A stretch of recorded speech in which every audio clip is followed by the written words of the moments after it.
about the story of Sayyidina Yusuf alayhi salam. But we have to give a little bit of background of the story. Allah subhanahu wa ta'ala described the story from the beginning of the Quran. He said, it's the best story ever told. It's a complete story. It has all aspects of life in that story, from social, from economic, from psychological, from individual, from friendship, from brotherhood, from family. Everything is included and it's best narrated in that story. Story of Sayyidina Yusuf alayhi salam. The Prophet sallallahu alayhi wa sallam, at the 9th year, he had really hard time. His uncle, who was protecting him, although he was a kafir, but he was protecting, he was providing protection, which was something very important in that environment, died. Abu Talib died. His wife, she was supporting him at home. When he goes home, she takes care of him and she asks him what happened and she consoled him and all those things. She's gone, she's dead. He went to the Ta'if, close by people. He thought they're going to help him. They did not. They sent their children and everything, they stoned him. It was a really difficult time, to the point that the historians, they call it Amul Huzn, the year of the sorrow. Harsh and painful to Nabi sallallahu alayhi wa sallam. At this moment, Allah subhanahu wa ta'ala is going to provide him with the story of Sayyidina Yusuf alayhi salam. That tells him, oh Muhammad, if you're having a hard time, there are people who had a hard time. Sometimes even worse than you did. And then just a question to you. Thinking about all the prophets, Noah, Isa, Musa, Hud. We know some of the stories of all.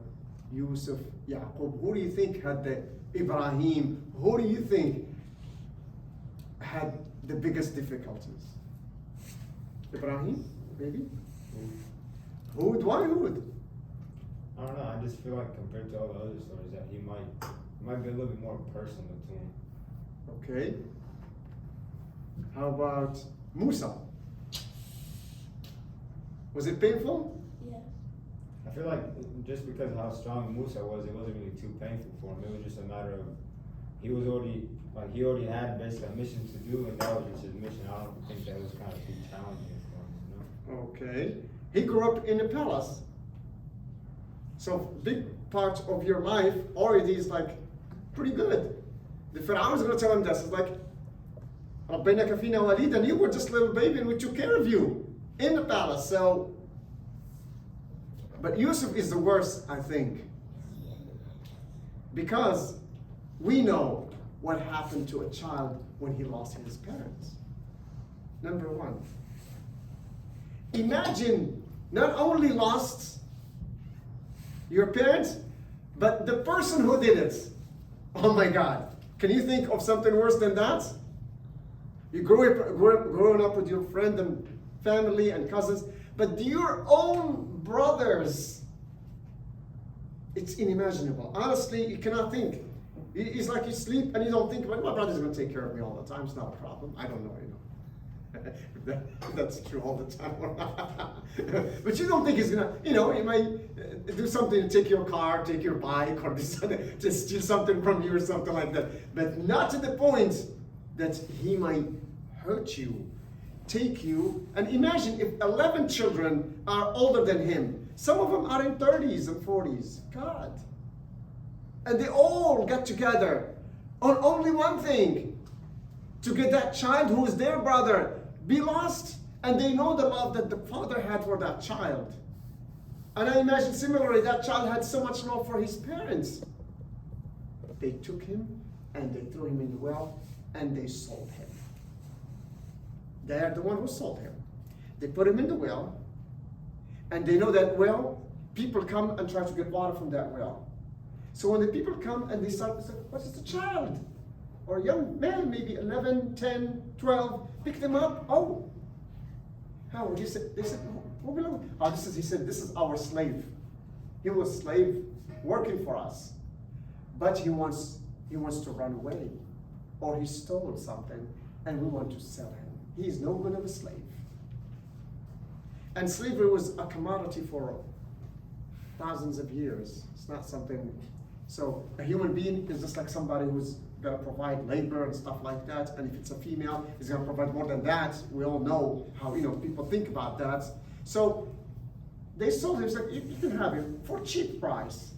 They sold him for ثمن بخس دراهم معدودة, only few dirhams. These are his own brothers. But while he was there, something that really comforted him. Do we know what is it? There was somebody who came to him as an angel, or Allah subhanahu wa ta'ala is saying in the Quran, we told him, وَأَوْحَيْنَا إِلَيْهِ لَتُنَبِّئَنَّهُمْ بِأَمْرِهِمْ هَذَا وَهُمْ لَا يَشْعُرُونَ. Certainly, you will tell them about their mischief one day. Which means you're going to survive. Which means you're going to grow up. Which means you're going to have upper hand. So Allah comforted him at that moment. But tribulations of life will not stop there. Number one, lost the parents. Number two, and it's even worse, the person who caused it is your own brothers and sisters, just brothers, basically. Somebody who you really trust so much, they are the one. And there's a close similarity between what happened to him and Nabi sallallahu alaihi wasallam. The tribe of Quraysh, or the Arabia at that time. The Arabia, and still probably even today. People live in tribes, and your tribe is your family. It's just exactly like your family. They will never throw you away. So Nabi sallallahu alaihi wasallam never thought that his tribe would throw him away. He never thought about it. He never thought that his own tribe would try to kill him. They tried to kill him. So similarly, that's what happened to Sayyidina Yusuf. But Yusuf was just a child. He lost the father. He lost the family. The people who did it, his own brothers. Now he's going to become a slave. Stage number two, phase number two, a slave. Luckily, the man who picked him up was a vizier or minister or something that is close to the king. And he told the wife, take care of him. And probably some ulama, they said he asked her to take care of him because he knows that she's not a really careful person. That's why he gave her the advice. عَسَىٰ أَن يَنْفَعَنَا أَوْ نَتَّخِذَهُ وَلَدًا. Please take care of him. Maybe he can help us when he grow up. Maybe we'll adopt him, become like our child. So they took care of him. Right after that, Allah is telling you, after he became a young man, Allah gave him ilm, taqwa, understanding, good reasoning, the teaching of his father that he learned from Yaqub, the teaching that Yaqub learned from his father Ishaq, the teaching that Ishaq learned from his father Ibrahim. So it's a 4 generation of great teaching of the Quran. Not Quran, but the words of Allah subhanahu wa ta'ala. The values of Islam. They were taught by Ibrahim, Ishaq, Yaqub to Yusuf. So he has a lot of, as they say, a good treasure with him that is holding with him. And that was going to help him in the next stage when things are going to happen to him. He grew up, he was young, smart, and strong, intelligent, good-looking man. So the lady in the house even thought about him. And we know the story. And he's a human being. He has desires and stuff like that. So this is another challenge to him, to us, to anybody, any human being. We start as children, and we have challenges when we are children. We want PlayStation, we want a bike, we want this. You think the world is just that, right? If only my father can get me this, oh my God, I'm going to be so happy. Or if only I can beat that child at school or something like that. I don't know. So, right? But anyways, as a child, you have challenges. Then you start growing up, and it shifts to something else different. And here, the desires start to come out. You want to have good food, and you want to meet other, women start to like to meet men, and young men start to like to meet the other. It's Allah's design in us. But it teaches us at the same time from the treasure that we carry with us, the Islam, the Quran, the masjid, the teaching of the parents, the value, all of that is a luggage that you have with you that are tools that you need to start using. You can just carry them without anything else. You have to start using them. And life will start presenting things to you. And they're going to be challenging to you. So you have to start pausing and show, subhanAllah, look at Ramadan. The point behind Ramadan is that you have to control yourself. So you have to have some mastery of your desires and your tongue and yourself and what you can do, what you can say, who you can talk, all these things. So Islam is always trying to teach you and train you. If we follow our lusts and our desires, it's a disaster. And I don't know if you agree with me or not. I grew up in a different country and I came here and I see the people here, everything is just allowed. And there's nothing wrong with that. But look at so much trouble going on in the world. Not even back home now. People just, their desire, they follow their desires. Let's go to drugs, let's go do this, let's go to females. Some men start going to men. It becomes crazy. And it just gets out of hand. But Allah subhanahu wa ta'ala is sending these prophets so we can learn, so we can have the tools that we can use in our lives. We have to use those tools. What's the point behind, if you're a mechanic, you have so many tools, but you're trying to fix up a problem without your tools. Or your barber, can you make a haircut without your tools, something like that? No way, anything in life. Cooking, anything, you have to have tools. Allah subhanahu wa ta'ala, as a human being, He knows that we have both. We have weaknesses. And we're going to confront challenges in life. So Allah is providing us with tools that we have to use. And some of us, some things are easy for us to protect ourselves from. And some things are challenging to us. Some people, they like food too much and they cannot control it. They can like sugar, or they like to talk too much, or they like to argue too much with their parents or with their families or something like that. And you have to stop and start training yourself that no, there's gotta be a hikmah, a reason behind these things. And that's when Sayyiduna Yusuf alayhi salam used that. The lady called him, she is the owner of the palace. She's an Amirun Nahi. She's just on top of every decision in that household. And it's not just a regular household, a household that is close to the king. Now I'm going to ask you a question. He had two options, right? Sayyidina Yusuf had two options. Either to commit the zina or not to. And we know he didn't. He chose the later one. He didn't choose to commit. What would you think? Because we are humans and we can, it's like, what would happen if he did commit it?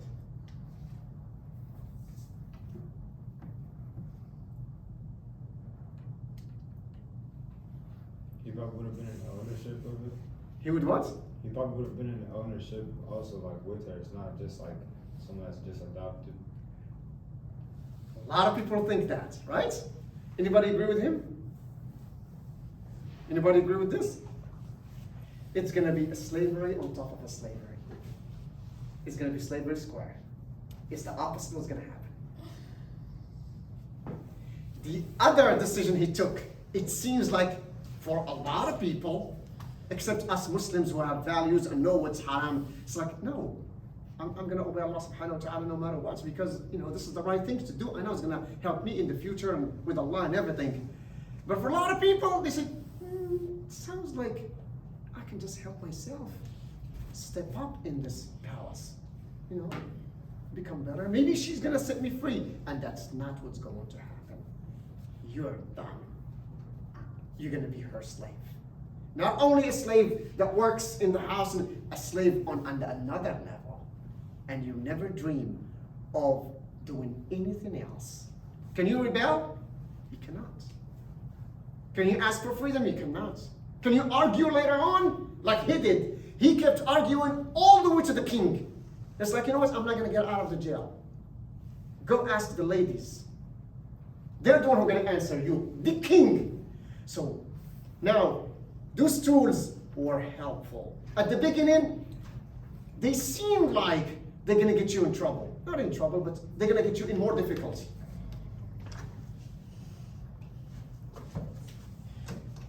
You follow my point or not? Yeah. I think it's a double, that's where he's already a slave, but the contract is clear.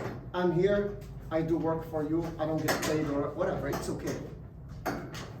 But I'm not going to sell you my soul as well.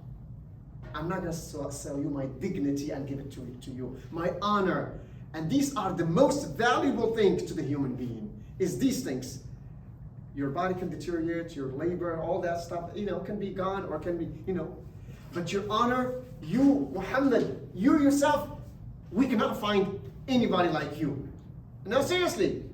We're going to find a lot of Muhammad, but you can provide labor, you can do this, you can drive us, you can be strong, mashallah. But all of that, what you described him, we can buy it elsewhere, right? Here we go, we can go to the other side, and somebody can provide that. But him as a person, can we replace him?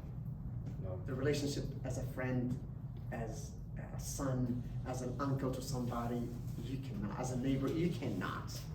So once you defeat that portion of him, he's gone. He's just worthless anymore. People don't look like whatever. That guy is just not whatever. But the Muslim has to keep that honor all the time and not give up. The things that Allah subhanahu wa ta'ala told you not to, there are good tools, they will help you, no matter what. It seems sometimes they get you in trouble, and that's what happened at the beginning. And he was like, okay. Or the lady wants to commit the zina with him. He said no. They ran to the door. Her husband was there. She told him, he said, no, I didn't do it. Then somebody had to witness. And if the shirt was cut from the front, that means you tried to do something bad. If the shirt is cut from the behind, that means she tries to chase you. And the shirt was cut from behind. And he said, it seemed like she's the one who instigated this bad thing to start, not this guy. She didn't give up. Look, she's in trouble and everything, and everybody knows, but she did not stop. She went all to the ladies, like the elite ladies who are close to the palace, stuff like that. And he said, we heard that you are in love with your slave. She said, true. Look, you're gonna see him. And she brought him, and they were like, wow, he's just like an angel. And they all want to entice him to the same thing. He refused. He said, السجن أحب إلي مما يدعونني إليه. Prison is much better to me, O Allah, than what they're calling me for. And decision can be anything else. Poverty, some people, they get called on so they can commit zina or something like this and have money. No, I prefer to just stay poor if the money is going to come from this haram way, no. Or stealing or doing anything. That's the true prison. That is the true prison. Is the haram, is the true prison. Well, look what the prison is going to do to him. He stayed there for a while. And there are two people who came, maybe he met more, but the Quran mentioned two. They were staying with him, or they went through a period with him, and he made da'wah to them. They had dreams and stuff like that. And that was the things that Sayyidina Yusuf was blessed with. He can interpret dreams for people. Awra'a, So this is his biggest challenge and difficulty in life. He went to prison for it, but that means that prison itself will become a tool for his freedom, and not only his freedom, his true honor. The king is going to find out that he's going to interpret the king's dream. The dream, the king had a dream of 7 cows who were skinny, and another 7 cows who are, fat, fat or doing good or healthy or, in good shape. They're eating the other 7 ones. And nobody could tell him. And when they asked him, so this is another lesson. When they asked him about the interpretation, he gave the interpretation without any asking for anything. Even the Prophet Muhammad ﷺ said that. He said, it's strange, the matter of Yusuf, my brother Yusuf. He was asked to interpret, and he just interpreted. He didn't ask for something else. Anybody else was saying, you know what? Well, take me out first, then I'll give you an interpretation, all right? I didn't do anything wrong. I'm just, exchanging something that I have that is valuable, But when you know that the matter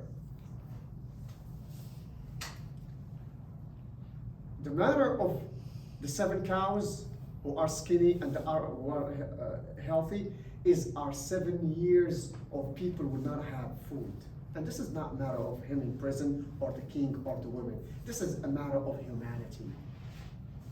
So when the Muslim is asked to do help, and he knows that the benefit of it will go to so many people who are really in help, he should not ask.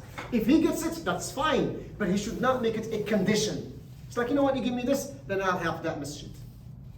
If you don't give me this, no, I'm not going to help this kids or this children or this refugees. It's my work, man, it's my work. No, you have to offer what you have, and Allah subhanahu wa ta'ala will make a way. You can ask later on, but you cannot hesitate. And he knew that the matter had to do with a big population. People in Iraq, in Palestine, it's not only Egypt, it's a big region that's going to have the famine. And when people are starvation, they start looking for each other help. So they know they're going to come all the way to Egypt asking for food. I don't know if we'll reach time or not. But we'll stop in a couple of minutes. We'll stop inshallah, and we'll leave some room for discussion if you have any question or anything like that. The story is amazing. But he's not going to ask for his, let me free, then I'll tell you the interpretation. No, the guy who came in, he said the interpretation is this. You guys are going to have 7 years of drought. There'll be no. The first 7 years, they're going to be nice years. Fertile, you're going to have plenty of crops and stuff like that. Following that is going to be 7 years that we're not going to have anything. It's going to be drought, it's going to be pure hunger. Then, after that 7th year, the 14th year, then we're going to have rain and things will start looking easier. Now, they need a management for that. And while he was growing up in the palace, he was just not growing up eating and drinking and stuff like that and working. He was learning. Because I think that you have to go. Yeah, that's okay. Because as he was in the palace, remember what the man said? When he brought him to the lady, he said, maybe he's going to help us. He was teaching him how to manage the finance and the crops and all this. And that's the minister. He was doing that job. So he was learning. And Allah subhanahu wa ta'ala gave him knowledge of the deen. Then he learned the knowledge of managing things and organizing things. So he was fit and equipped for the job. Then instead of asking for going out from, set me free, he said to the king, ask the king to ask the ladies who threw me here first time and accused me, ask them first. So they asked, the king brought the lady and asked them, and they said, مَا عَلِمْنَا عَلَيْهِ مِنْ سُوءٍ. He was a pure and chaste man. Never thought of anything wrong. We had a bad thought. Then the lady who tried to commit the zina, she made the istighfar. Said, astaghfirullah. I tried to do that. And it's only the nafs that told me, see, we're going back again to the desires and the lust of human beings. They're going to keep running and chasing people, but we have to stand up. And one of the worst things that really, I think that's the key to, not a key, but some of the solution to this problem is don't come close to it. Because once you come close to it, it becomes so hard to resist. But something that is, if I go there, I'm going to meet some person. If I go there, I might try to see something free that I can take and it's going to be stealing. I don't know. But nobody else knows but you. That's why Allah subhanahu wa ta'ala is going to hold us accountable for what we do, because He knows what's inside. You knew that coming close to that lady or that woman or that house, you're going to steal something. Why did you go first time? Because once you're so close, khalas, the shaitan keeps rubbing in your head. It's okay. All this time it's okay. Allah will forgive you. You do this, it's okay. So Yusuf alayhi salam did not even get that opportunity. That's why she was locking all the doors and she was coming, he ran away. The ladies did say that we didn't have anything. Yusuf alayhi salam did not have anything to do. The lady said, may Allah forgive me, it was my nafs, and he didn't have to do anything with it. He said, now he brought all the honor that he accumulated as a prophet, as a good man, as an honorable man, and all of it. He had credibility. He said, you know what? اجعلني على خزائن الأرض. Make me a minister now.